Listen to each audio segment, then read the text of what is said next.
कल कौन सा चल रहा था प्रसंग, याद है? हैं? रुणद्धि। रुध लट के स्थान में तिप आ गया, रुधादिभ्या स्नम, स्नम का न बचेगा।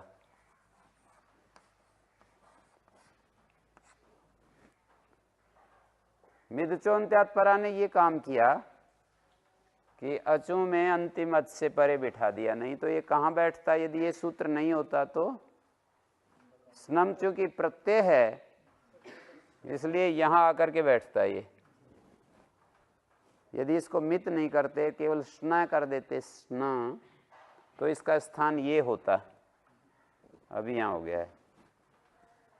अब 3 सूत्र लगेंगे, रुणद्धि बन जाएगा। 3 सूत्र।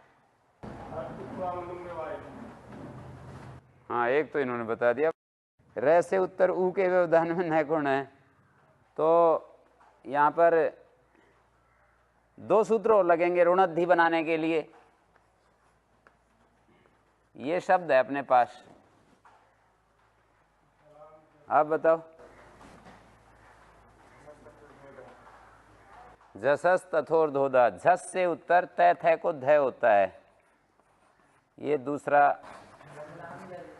हाँ, जलों को जश हो जाता है। इस ध को द होगा कि इसको?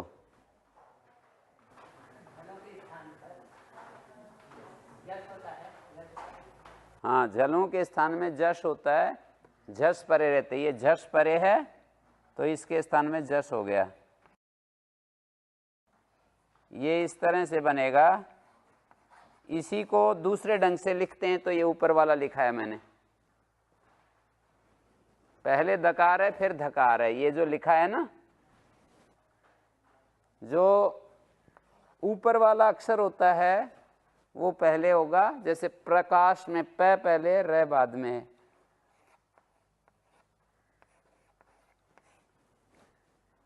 हकार पहले नकार बाद में है। ठीक है, देखो 2-3 उदाहरण दे दिए ना। जैसे यहां पर ध पहले नहीं है, ध पहले नहीं है, यहां न के अ के बाद क्या है? द पहले है, फिर ध है, फिर ये। एक बात और बता देता हूं कि ये जो नीचे वाला अक्षर होता है ये तो स्वर सहित होता है और ऊपर वाला व्यंजन होता है। जो नीचे वाला होता है वो तो स्वर सहित, ऊपर वाला स्वर रहित होता है। मैंने ये कहा कि इस तरह से जब लिखेंगे ना तो ऊपर वाला तो हलंत होगा, नीचे वाला जो होगा वो स्वर सहित होगा। ये मैंने बात कही।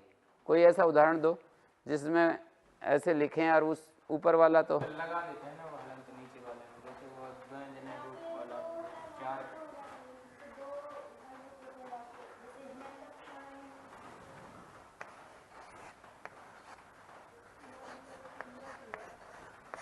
इसमें तो लिखते ही ऐसे हैं, तो ये स्वर सहित है, ये है और मैं दोनों स्वर रहित हैं। हैं? तो वो तो सब जगह यही स्थिति है जो मैंने बताई, वो उसका व्यतिक्रम नहीं हो रहा है ना। हकार व्यंजन है और वह स्वर सहित है। कोई अपवाद आपको दिखता हो तो बोलिए। उसमें सूत्र है ना, द्वयम अगत कलिंग सूरन साधन, उसमें वो अंत लगा रखा है। ये तो एक अलग बात होगी। मैंने जो बात कही थी उसका भी अपवाद दिखाओ। मैंने ये कहा कि जब इस तरह से लिखेंगे, जैसे ये है, ये है, ये है और ये है, इन सब में स्वर सहित जो होगा वो नीचे वाला, स्वर रहित ऊपर वाला। जो नीचे वाला उसको मजबूत होना चाहिए, जैसे वजन उठाएगा, हल्का वाला ऊपर और जो मजबूत है वो नीचे। तो स्वर सहित जो होगा वो मजबूत है, स्वर रहित जो होगा वो कमजोर है। तो ये याद रखने के लिए वैसे तो है और वह में है व्यंजन है, वह पूरा है और न में, प और र में। ठीक है, मैंने तो एक विशेष स्थिति पैदा करके आपके सामने बात रखी कि जैसे है और वह है और न है, प और र है ना। तो यहाँ पर है व्यंजन है, न पूरा है व्यंजन है, वह पूरा है। आप बताओ इसमें ऋणद्धि में कौन सा व्यंजन है, कौन सा स्वर है, स्वर सहित है? ध है। हाँ, पर देखने में तो ऐसा आ रहा है कि ये ध आधा है और द पूरा है। फिर वो लिखा ऐसे जाता है, लिखा ऐसे जाता है, उसको समझना ऐसा ही पड़ेगा कि द आधा है, ध पूरा है। इसको ऐसे भी लिख सकते हैं,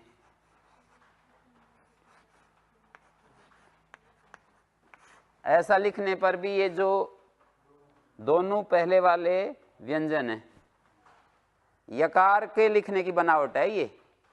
यदि यकार को ऐसा लिखें, पूरा ऊपर रेखा के साथ जोड़ेंगे ना, तब इसको ऐसे लगाने की जरूरत नहीं पड़ेगी।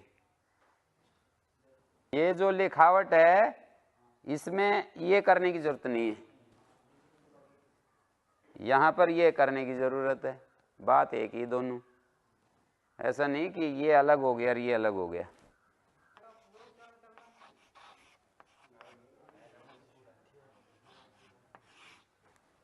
ऐसा लिखेंगे ना तो ये ठ व्यंजन है, यविष्ठ्य। अच्छा, इसको दूसरे ढंग से ऐसे भी लिख सकते हैं, तो ये पूरा ऊपर रेखा तक जाएगा ये, ठीक है।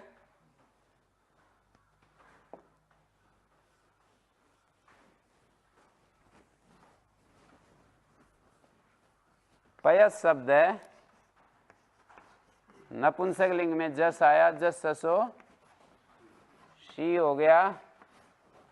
नपुंसक से झलचा, झलंत और अजंत नपुंसक को नुम होता है। कहां पर बैठेगा? यदि ये सूत्र नहीं होता तो कहां पर बैठता? अंतिम अल को बैठता, स के स्थान में बैठता है, अब यहां पर बैठेगा, ठीक है। परस्य तो प्रत्ययों के लिए है, ये प्रत्यय थोड़ी है जो नुम आगम है। प्रत्यय अलग चीज है, आगम अलग है, आदेश अलग है, लोप अलग है, ये जो है ना ध्यान रखना पड़ेगा, हैं? तो यहां पर नुम मिर्चोन्त्यात पर, अंतिमत से परे यहां बैठ गया नुम, न बचेगा इसका। नुम को आप ऐसे समझिए, ऐसा है ये नुम। मैंने इसको ऐसा लिखने का मतलब इतना ही है कि उपदेश से अजन्मासिक की संज्ञा हो जाएगी ऊ की। ये जो ऐसा मैंने चिन्ह लगाया ये बताने के लिए कि ये जो ऊ अक्षर है ये सानुनासिक है, उपदेश से अजन्मासिक की संज्ञा हो जाएगी, हैं। एक अष्टाध्यायी ऐसी भी छपा रखी है जिसमें जहां जहां भी सानुनासिक हैं उनको ऐसे ही लिख रखा है। तो अब आगे बढ़ता हूं। जस के स्थान में शी हुआ है, कहां पर बैठेगा? अलोन्त्य से तो कहेगा अंतिमल को बैठे, सकार की जगह बैठे, अनेकालशित सर्वस संपूर्ण के स्थान में। ये शकार अनुबंध है, इसको लेकर के इसको अनेकाल माने या नहीं माने, अनुबंध के आधार पर इसको अनेकाल आदेश कहें या एकाल आदेश है। शी परिभाषा क्या है? नानुबंध कृतम अनेकालत्वम, अनुबंध के आधार पर अनेकालता नहीं होती। शी सर्वनाम स्थानम, शी की सर्वनाम स्थान संज्ञा हो जाती है ना। नपुंसक लिंग में तो सु औजस अमोठ 5 का निषेध है, तो ये फिर कैसे होगी सर्वनाम स्थान संज्ञा? सुट से जो प्राप्त सर्वनाम स्थान संज्ञा है उसका ही अनपुंसक निषेध करेगा, शी सर्वनाम स्थानम से प्राप्त निषेध नहीं करेगा। प्रश्न ये बात मान करके कर रहा था प्रश्नकर्ता कि भाई अनपुंसक कह रखा है, नपुंसक लिंग में सुट आ जाए, मतलब सु औजस अमोठ 5 प्रत्यय आए तो सर्वनाम स्थान संज्ञा नहीं होती, चाहे किसी से हो, अष्टाध्यायी में कहीं पर भी ये काम हो रहा हो। तो प्रश्नकर्ता तो ये मान करके प्रश्न किया, पर उत्तरदाता ने क्या मानकर उत्तर दिया?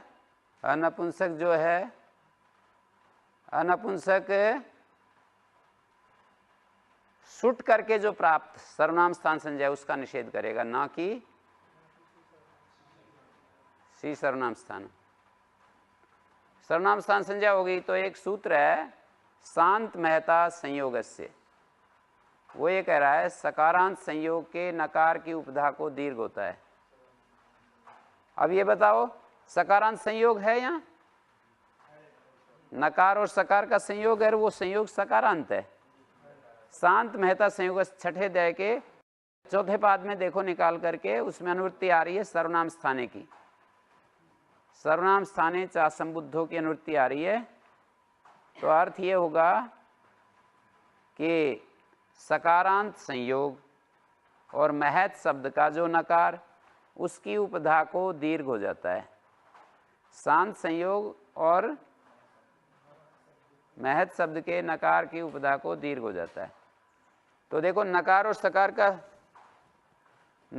सकार का क्या है, शांत संयोग है, उसकी उपधा को दीर्घ हो जाएगा।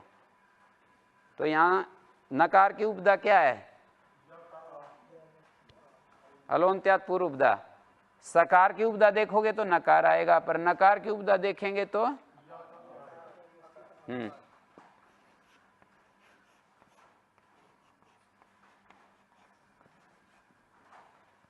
एक सूत्र है नश्चापदांत झली।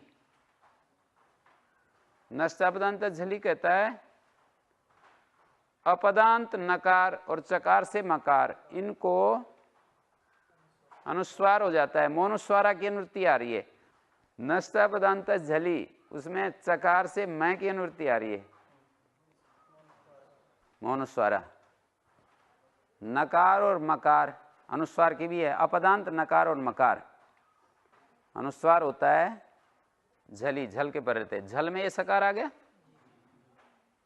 झल में सकार आ गया, इस नकार को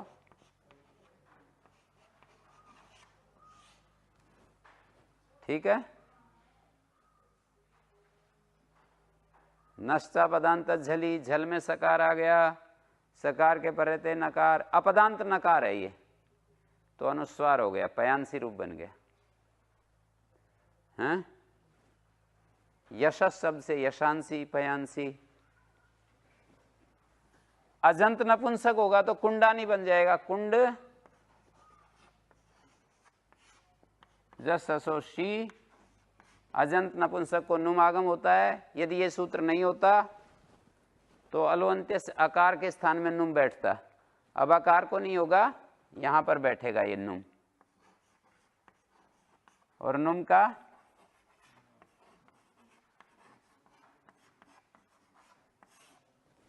कुंडन ई और दीर्घ हो गया, किस सूत्र से, संबुद्धि बिन सर्वनाम स्थान परे हो, नकारांत अंक की उपधा को दीर्घ हो जाता है। नोपधाय की अनुवृत्ति है, नोपधाय का पदच्छेद विभक्ति। अब बताओ नोपधाया,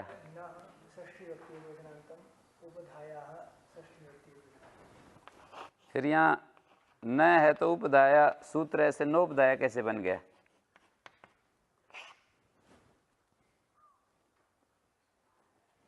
विसर्ग को ओ कैसे दिखाई दे रहा है, आपने कहा न उपधाया।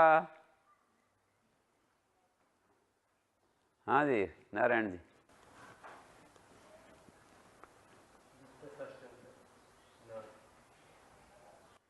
लुप्त षष्ठ्यंत तो बन जाएगी बात। लुप्त षष्ठ्यंत यदि है तो ये न है या ये न है, लुप्त षष्ठ्यंत।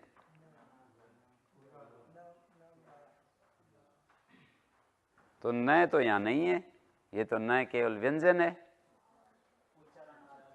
ये आकार उच्चारण के लिए हैं।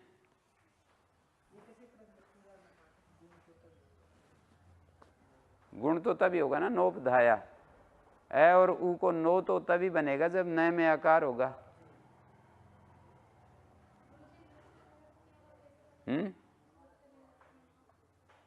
अर्थ के आधार पर, इसका अर्थ ये कर रहे हैं ना, नकार, नकारांत अंग की उपधा को दीर्घ होता है। नकार के द्वारा विशेषण विशेषित किया अंग को, एन विधिस तदंतस, तदंत विधि की नकारांतंग की उपधा को दीर्घ होता है। हैं? कहाँ पर? सर्वनाम स्थान परे रहते। उच्चारण का मतलब ये होता है कि साथ में एक शब्द है, ये तो है ही छः, यहाँ पर छः है और वह है, तो एक स्वर ये ओ मिल गया ना इसको।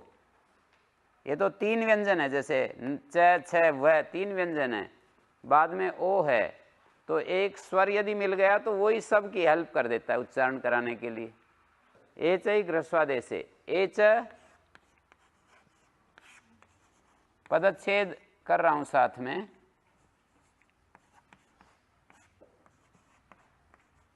ये र वाली बात यहां भी आ गई है, देखो है आधा है र पूरा, इसको ऐसे लिखते हैं।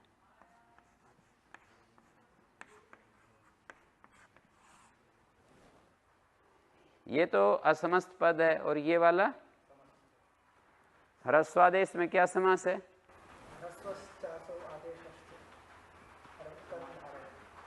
ह्रस्वश्चासो आदेश, बाद में च नहीं बोलते कर्मधारय के विग्रह में, हैं? नीलम च तत्कमलम नील कमलम, एच जैसा दिखाई दे रहा है ना यहाँ पर, ऐसा षष्ठी में किसी शब्द का रूप आप दिखा दो। ये तो अकार बस है, वाच है तो ऐसा होता है ना, ये होता है, ये तो ऐसा है। हाँ बताओ भाई धर्मेंद्र।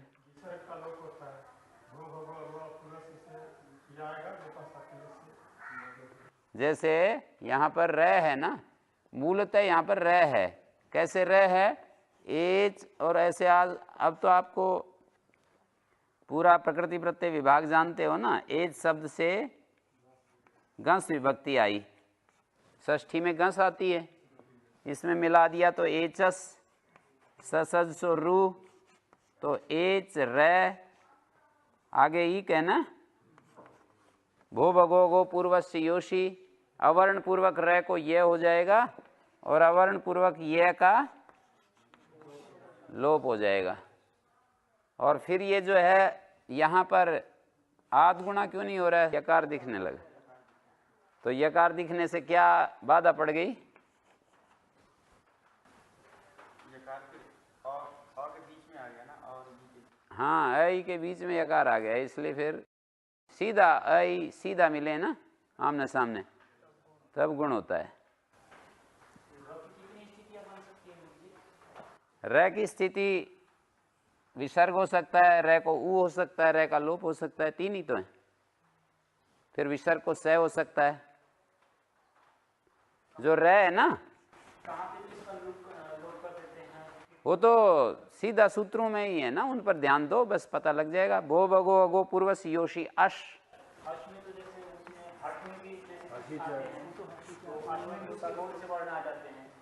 नहीं नहीं, वो तो बिल्कुल, वो सूत्रों पर ध्यान दोगे ना। आप मेरे को पूछो, मैं फटाफट बताऊंगा। कोई उदाहरण दीजिए कि यहाँ पर कैसे करेंगे। जैसे पुरुषो भवति हो गया, और पुरुषा भवति ऐसे होता है। पुरुषा भवंती, तो ह्रस्वकार से उत्तर जब रह आएगा तब तो वहाँ हर्षिचे लगता है, वहाँ पर आता है कि अनुवृत्ति अतोर प्लुताद प्लुते सूत्र से, और वहाँ अवर्ण पूर्व लिया है, अपूर्वस्य में तपर नहीं है।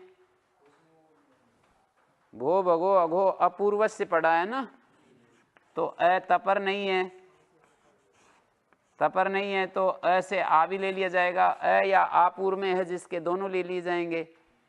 दो सूत्र यदि इकट्ठे पर प्राप्त होने लगे, जैसे भो भगो भी प्राप्त है और हसी से भी प्राप्त है, तो फिर कौन सा लगेगा? हसी से भी प्राप्त और भो भगो भी, तो पहले कौन सा लगेगा? क्यों? हसी से तो पहले है, वो भो भगो बाद में है।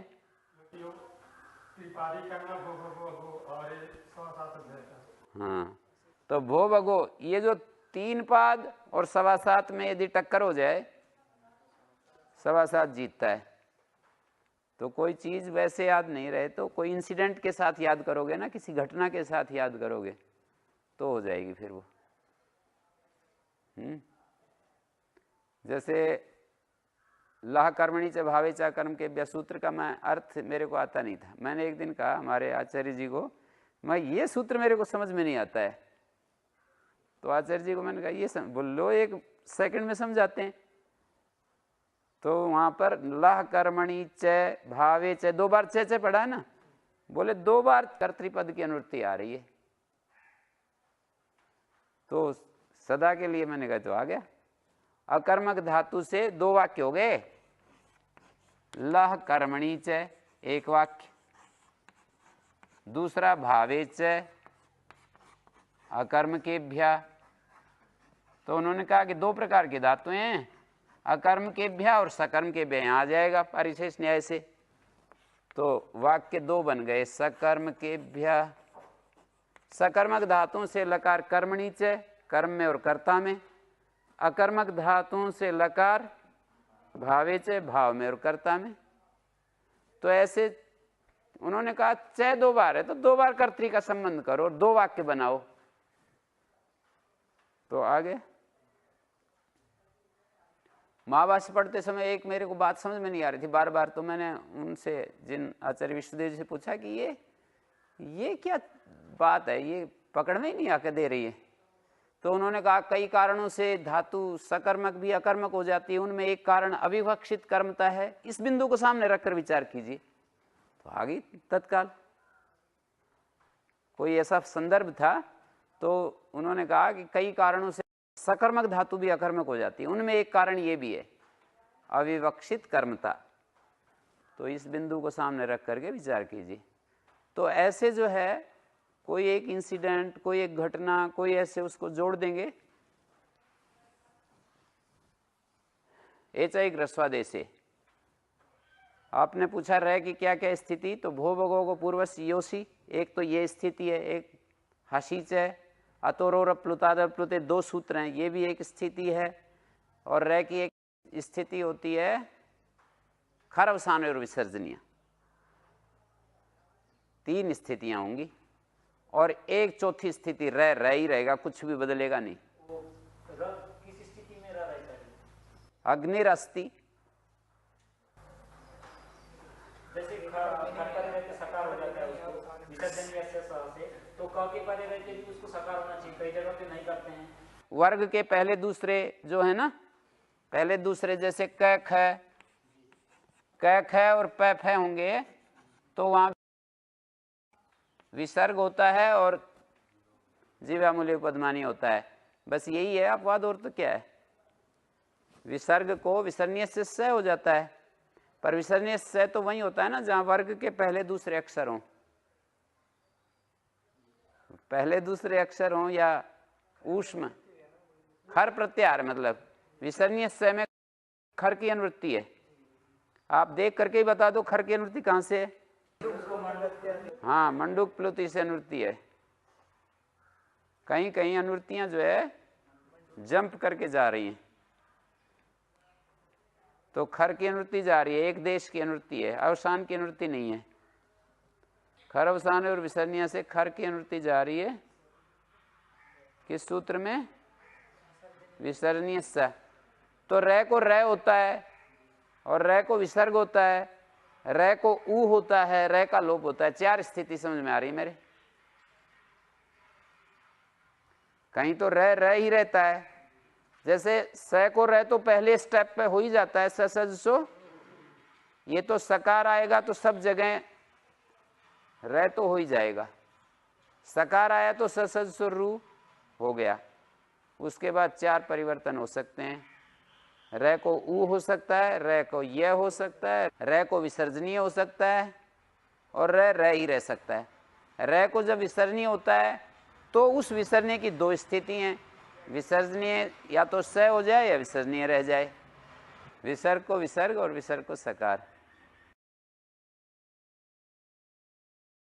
तो देखिए एचैक ह्रस्वादेश से यहाँ इक शब्द था, इक जब आएगा तो उसको जरूर झलाम जसोन्ते तीसरा हो जाएगा, पहले को तीसरा। और कहीं परे जो है खर आ जाए तो वापस पहला हो जाएगा। खर अक्षर परे आ जाए तो वापस पहला हो जाता है। पहले इक को इग हुआ, और यदि हम ऐसे कहें करोति, तो ये ग फिर क में बदल जाएगा। ये वो है ध्वनि की, मतलब जो घोष वर्ण परे हो तो अघोष को भी घोष बना देता है, अघोष वर्ण परे हो तो वो घोष को अघोष बना देता है। उसके आधार पर संधि स्वाभाविक है, इस नियम को सामने रख करके कह रहा हूं। ये अघोष वर्ण है ना, तो ये घोष है, पहले दूसरे अघोष होते हैं, तीसरे चौथे पांचवें घोष होते हैं, तो ये अघोष वर्ण इस घोष को अघोष बना देगा। ठीक है, परे वाला जिस गुण धर्म का है, ये अघोष है तो घोष को अघोष बनाएगा। और दूसरी तरफ यहां पर जैसे मान लीजिए इक शब्द है और आगे है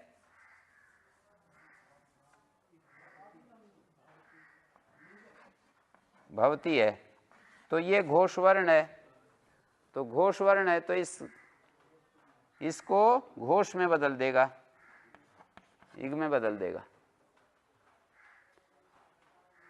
क के स्थान में गई क्यों हुआ, घोष तो घ भी था, क की जगह गई क्यों हुआ, घोष, मैंने कहा घोष बन जाएगा, हैं, तो गई क्यों हुआ, तो इसलिए कहेंगे कि वो जो है क अल्पप्राण है, तो ये अल्प प्राण ही हो गया ये घोष। चौथा वर्ण जो है घ जो होगा महाप्राण हो जाता है, इसलिए वो नहीं होता है। जलाम जशोन्ते करते हैं ना हम, तो क को ग ही होता है। एच एक ह्रस्वादेश है, एच के स्थान में ह्रस्वादेश करने में इक हो जाता है, एच इक भवती ह्रस्वादेश है। ठीक है, जैसे अतिरिकुलम,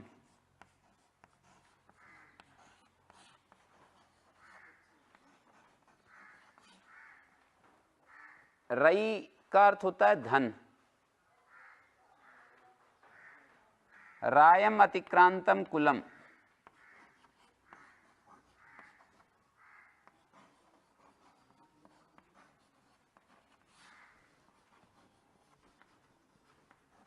ये इसका विग्रह है अतिरी का। रायम अतिक्रांतम कुलम समस्त पद है अतिरी, किससे समास होगा, अत्यादय क्रांताद्यर्थे द्वितीय, वो जो है ना 5 वाक्य हैं वो वार्तिक के रूप में, याद है किसी को, प्रादया गताद्यर्थे प्रथमया, अत्यादय क्रांताद्यर्थे द्वितीयया, अवादया कृष्टाद्यर्थे तृतीयया, पर्यादया ग्लानाद्यर्थे चतुर्थ्या, निरादया क्रांताद्यर्थे पंचम्या। देखो पहले वाले हैं प्रादया प्रथमा के साथ, द्वितीया के साथ अत्यादया, तृतीया के साथ अवादया, चतुर्थी के साथ पर्यादया, पंचमी के साथ निरादया। आदि मानी प्रकारवाची है, ये सब जगह आदि शब्द प्रकारवाची है। प्रादय गताद्यर्थे प्रथमया, प्रादि जो हैं वो गतादि अर्थ में प्रथमा के साथ समास को प्राप्त होते हैं। प्रादय गताद्यर्थे प्रथमया, अत्यादय क्रांताद्यर्थे द्वितीयया, और आगे जो है अवादय कृष्टाद्यर्थे, अवादय कृष्टाद्यर्थे तृतीयया, पर्यादय ग्लानाद्यर्थे चतुर्थ्या, ग्लानादि अर्थ में ग्लान, ग्लानाद्यर्थे चतुर्थ्या, निरादया क्रांताद्यर्थे पंचम्या। तृतीया में अवादय कृष्टाद्यर्थे, कृष्टाद्यर्थे, अत्यादय क्रांताद्यर्थे द्वितीयया, निरादय क्रांताद्यर्थे, हाँ दोनों में क्रांतादि अर्थ का है। आदि तो प्रकारवाची है, जैसे अतिक्रांत खट्वाम रायम अतिक्रांतम कुलम अतिरिकुलम, वार्तिक हैं ये 5। उपसर्जन संज्ञा जो होगी वो किसकी होगी? प्रथमा निर्दिष्ट, प्रादि इत्यादि ये है ना। तो प्रथमा निर्दिष्टम समास उपसर्जनम, क्या अर्थ है इस सूत्र का भाई धर्मेंद्र? समास में जो प्रथमा निर्दिष्ट से जो शब्द हैं, समास में माने मतलब जिस सूत्र से हम समास कर रहे हैं, हाँ उस सूत्र में, उस सूत्र में जो प्रथमा से निर्दिष्ट है उसकी उपसर्जन संज्ञा। हाँ तो वो सूत्र में जो प्रथमा निर्दिष्ट है वो तो ये है, जैसे प्रादि इत्यादि इत्यादि है। उदाहरण में फिर हम इसके द्वारा उदाहरण में पहुंच जाएंगे, जो उदाहरण में हमको अति इत्यादि मिलेंगे ना उसकी उपसर्जन संज्ञा कर देंगे। तो अतिरि देखिए, धन का अतिक्रमण करने वाला कुल, तो यहाँ पर रई अम अलौकिक विग्रह अति सु, ये प्रथमा है, ये अतिक्रांतम नपुंसक लिंग में, अतिक्रांतम कुलम ये प्रथमा है, ये द्वितीया है। तो इसकी उपसर्जन संज्ञा होगी, उपसर्जन संज्ञा होने से उपसर्जनम इसका पूर्व प्रयोग हो गया। सुपोधात प्रातिपदिक इसका लुक हो जाएगा और अति रई ये स्थिति बन जाएगी। हैं ठीक है। कुल का विशेषण है नहीं, कुलम जो है नपुंसकलिंग है विशेष्य, तो विशेषण भी नपुंसकलिंग हो जाएगा।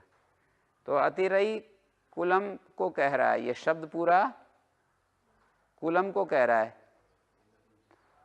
नपुंसकलिंग में वर्तमान है ये प्रातिपदिक, ह्रस्व नपुंसके प्रातिपदिक। नपुंसकलिंग में वर्तमान अजंत प्रातिपदिक को रस होता है। उस सूत्र में आचय कहाँ से आया? हाँ, अचस्य परिभाषा उपस्थित हो जाएगी। उसका अर्थ क्या है? ह्रस्व शब्द का उच्चारण करके जहाँ ह्रस्व कहा जाए, दीर्घ का उच्चारण करके दीर्घ कहा जाए, प्लुत का उच्चारण वैसे सीधे भी ह्रस्व दीर्घ प्लुत कहे जाते हैं, वहाँ अचस्य नहीं लगती। जैसे मान लीजिए दिवउत, दिवउत में कहा है दिव शब्द को औकारादेश होता है। अब यहाँ अचस्य उपस्थित हो जाए तो औकारादेश कहाँ होगा? ई की जगह बैठेगा, पर वह की जगह बैठता है, क्योंकि वहां पर दीर्घ कहकर औ का विधान नहीं है, दीर्घ कहकर औ का विधान नहीं है, सीधा औ का विधान है। यही बात ही को गुण वृद्धि में लगती है। गुण वृद्धि कहकर जहाँ गुण वृद्धि कहे जाएंगे वहाँ ही का परिभाषा उपस्थित होगी। तो यहाँ पर ह्रस्व नपुंसक के प्रातिपदिक ह्रस्व हो गया। ह्रस्व क्या हो? ह्रस्व तो 5 हैं,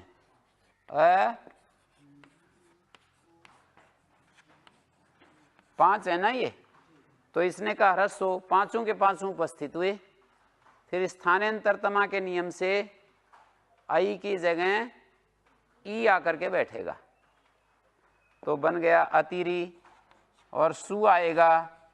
ये शब्द समास है, समास से फिर एक विभक्ति आएगी। ये वाली विभक्ति तो लुक होगी, एक नई विभक्ति पैदा होगी। समास से नई विभक्ति आएगी, स्वमोर नपुंसकात से उसका लुक। नपुंसक अंग से उत्तर सु अंग का लुक हो जाता है।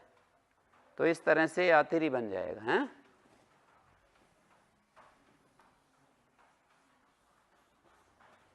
ठीक है।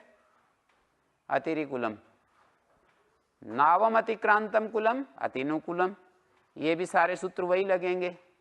नौका विहार का अतिक्रमण कर दिया जिसने,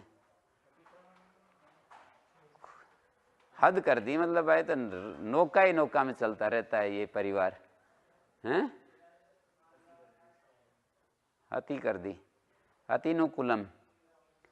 और एक है चित्रा गावा अस्य, यहाँ पर अनेक मन्य पदार्थे से, ये लौकिक विग्रह है इसका। चित्रा गाव अस्य गावो यस्य, यहाँ विसर्ग दिखाई नहीं देंगे, सुनाई नहीं देंगे, क्योंकि भो भगो सूत्र लग रहा है।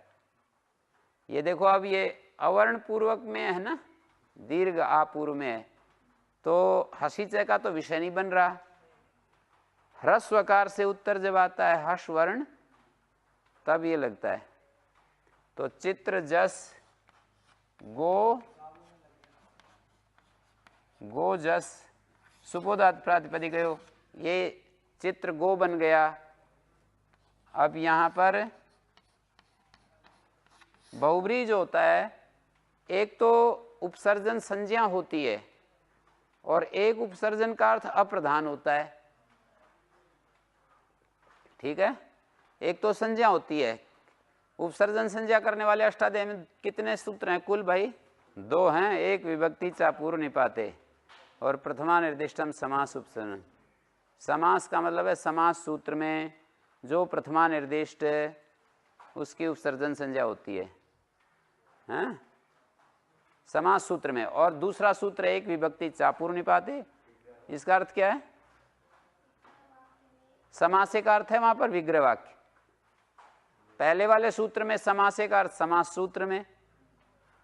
ये पता कैसे चलता है कि इस सूत्र में तो समास का मतलब समास सूत्र और इस सूत्र में समास का मतलब विग्रह वाक्य, एक ही समास पद है। ये कैसे पता लगा कि उस सूत्र में तो पहले वाले में तो समास सूत्र अर्थ लिया, अगले वाले में विग्रह वाक्य लिया, और कृतद्धित समासाश्चय में वैसा ले लेते हैं, बिल्कुल समस्त पद ले लेते हैं। ये कैसे पता लगता है? अलग अलग व्याख्यान से पता लगता है, हैं? व्याख्यान करते हैं, गहरी निगाह से देखते हैं, उसको चीर फाड़ करते हैं, पूरा उसका ऑपरेशन करते हैं, डिसेक्शन करते हैं उसको, तो उसको पता लगता है कि कौन सा कहाँ पर लिया गया है। ठीक है, देखभाल करते हैं ना, तब पता लगता है। इस भूमि में, भूमि तो एक ही है, पर इस भूमि में आम पैदा होंगे, यहाँ सेब पैदा होंगे, यहाँ पर अंगूर पैदा होंगे। गहरी निगाह से देखेंगे ना, छानबीन करके, तब पता लगेगा, हैं? तो समास पद तो एक ही है, पर कौन सा कहाँ है ये उसका निर्णय करते हैं। तो देखो यहाँ पर बहुब्री जो होता है, सर्वोपसर्जनो बहुब्री, पर बहुब्री के लिए एक प्रसिद्ध वाक्य है, बहुब्री समास सर्वोपसर्जन होता है, माने सारे पद उपसर्जन होते हैं। ये भी उपसर्जन है, ये भी उपसर्जन है। तो यहाँ गो स्त्री और उपसर्जन ने कहा उपसर्जन गो शब्दांत प्रातिपदिक को ह्रस्व होता है। उपसर्जन जो गो शब्दांत, उपसर्जन गो है और तदंत प्रातिपदिक, उपसर्जन गो और वो अंत में है जिसके ऐसा प्रातिपदिक को ह्रस्व होता है। ह्रस्व क्या होता है? अ, ई, उ, रील, री, एचा एक ह्रस्वादेश से ओ की जगह उ आ गए। चित्र गु सु आएगा, उसको विसर्ग हो जाएगा। तो यहाँ पर ना, यहाँ पर सु को विसर्ग, यदि चित्रगु किसी ब्राह्मण कुल का विशेषण बने, चित्रगाव यस्य ब्राह्मण कुलस्य, तो सु आएगा, फिर इसका स्वमोर नपुंसकात लुक हो जाएगा। और यदि ब्राह्मणी का विशेषण बनाए तो तब क्या बनेगा? ऊंग उतः है, उकारांत से ऊंग प्रत्यय हो जाएगा स्त्रीलिंग में। तदंत प्रातिपदिक या गो शब्दांत, दोनों में से दोनों बोलने पड़ेंगे? नहीं, दोनों के बोलने पड़ेंगे, एक से काम चलेगा। उपसर्जन गो शब्दांत प्रातिपदिक को ह्रस्व होता है। उपसर्जन गो शब्द तदंत प्रातिपदिक, उपसर्जन गो शब्द और वो अंत में है जिसके ऐसा प्रातिपदिक, एक ही तो बात है। उपसर्जन गो शब्दांत, उपसर्जन गो शब्द अंत में है जिसके ऐसा प्रातिपदिक, दो बात नहीं है ना। तो दीर्घ उ हो जाएगा का सवर्ण, चित्रगु ब्राह्मणी, जैसे ब्रह्म बंधु बनता है ना। षष्ठी स्थाने योगा, यहां पर षष्ठी तो एक एक स्थाने योगा, स्थान शब्द के 3 अर्थ होते हैं, एक दिन पहले बताया था ना। स्थान शब्द के 3 अर्थ हैं, उनमें से एक अर्थ यहां लिया जाएगा। एक तो स्थान का अर्थ होता है निवृत्ति, जैसे श्लेष्मणा स्थाने कटुकम औषधम, श्लेष्मा की निवृत्ति के लिए कड़वी थोड़ी होता है कटुक का अर्थ, चरपरी तीखी, चरपरी चीज़ें खाएंगे, काली मिर्च, अदरक, तो श्लेष्मा जो कफ है गले में, छाती में, वो निवृत्त होता है। श्लेष्मणा स्थाने कटुकम औषधम, यहाँ स्थान का अर्थ है निवृत्ति। दूसरा अर्थ है अपकर्ष। गो स्थाने अश्वबध्यताम, ये अपकर्ष हो गया। गो स्थाने,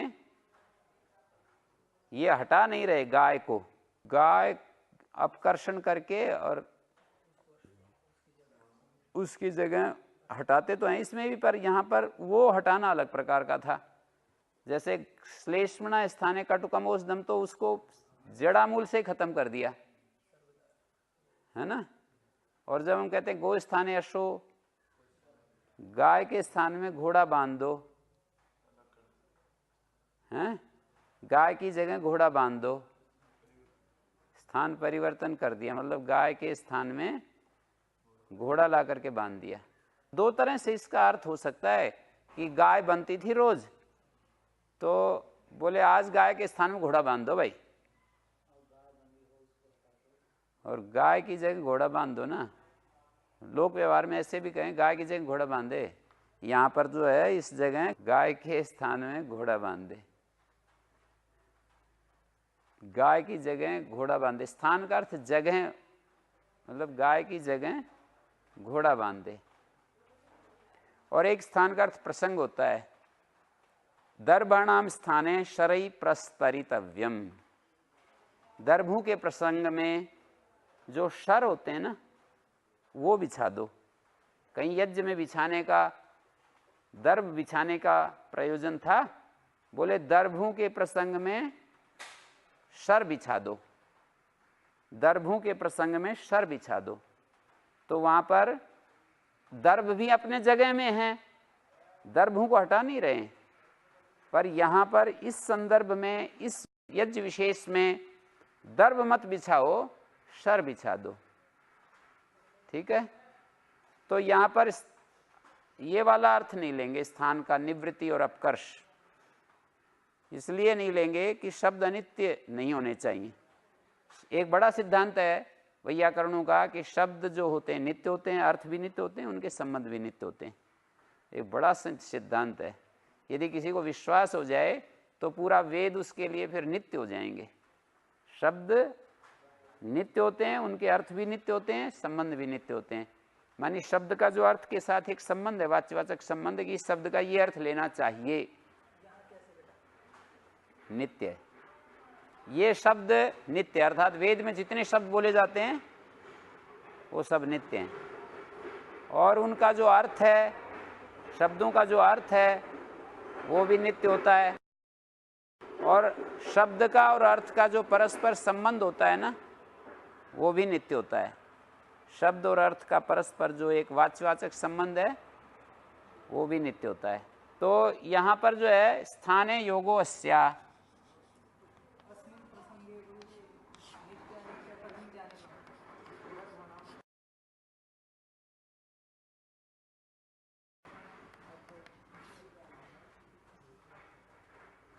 निवृत्ति जैसे अस्तेर भू आएगा, तो अस को यदि हम निवृत्त कर दें, अस को खत्म कर दें, भू आ गया तो ये तो अनित्य हो गया ना। अस की सत्ता को मिटा दिया भू ने, अस के स्थान में भू होता है। यदि हम स्थान अर्थ लें, जैसे श्लेष्मा को खत्म कर देता है, वो कटुक औषध खत्म कर देता है, तो भू इसको खत्म कर देगा, तो ये तो अनित्य हो गया ना, खत्म कर देगा तो। अर्थात अस का नाश हो गया, रस का नाश होता नहीं है, ऐसा मानते हैं भाई। अस का यदि नाश कर दे ये भू आदेश, तो अनित्य नहीं हो गया। ये कौन अनित्य हुआ? ये वाला, अस को मिटा दिया, खत्म कर दिया, तो फिर ये अनित्य हो गया। ये अस हैं, आदेश कहे ना व्याकरण में, अस्तेर भू ब्रुवो वची चक्षिंगाख्याएं, ब्रू के स्थान में वची आदेश होता है, चक्षिंग को ख्याय होता है, बहुत सारे गेर या गे के स्थान में यह होता है। तो यदि इस तरह से हम आदेश करें तो यह आदेश उस गेर या गे के स्थान में यह होता है, गे को खत्म कर दिया, ये आकर बैठ गए, तो अनित्य हो जाएंगे हैं। अपकर्ष में भी अनित्य हो जाएगा, प्रसंग में अनित्य नहीं होगा। प्रसंग का मतलब यह है कि अपनी जगह दर्भ है, अपनी जगह शर है। दर्भ जो घास होती है, शर एक घास होती है, तो अपनी जगह दर्भ बने हुए अपनी जगह शर बने हुए हैं। भाई इस यज्ञ में सर डाल दो, जहां दर्भ का प्रसंग था वहां शर का प्रयोग कर लो। तो अस जो है अपनी जगह पर अस है, लेकिन आर्धातुक विषय में भाई भू का प्रयोग कर लो। जैसे अस्तिस्त संति बोलते हैं ना, तो भाई सार्धातुक प्रत्यय परे, तिप आदि प्रत्यय परे हैं तो अस का प्रयोग होगा। आर्धातुक प्रत्यय परे है तो भविता, ये त्रिच प्रत्यय इटागम है तो भविता रूप बनेगा। तो अपने विषय में अस है, अपने दूसरे विषय में भू है, इसमें अनित्यता की कोई बात नहीं है।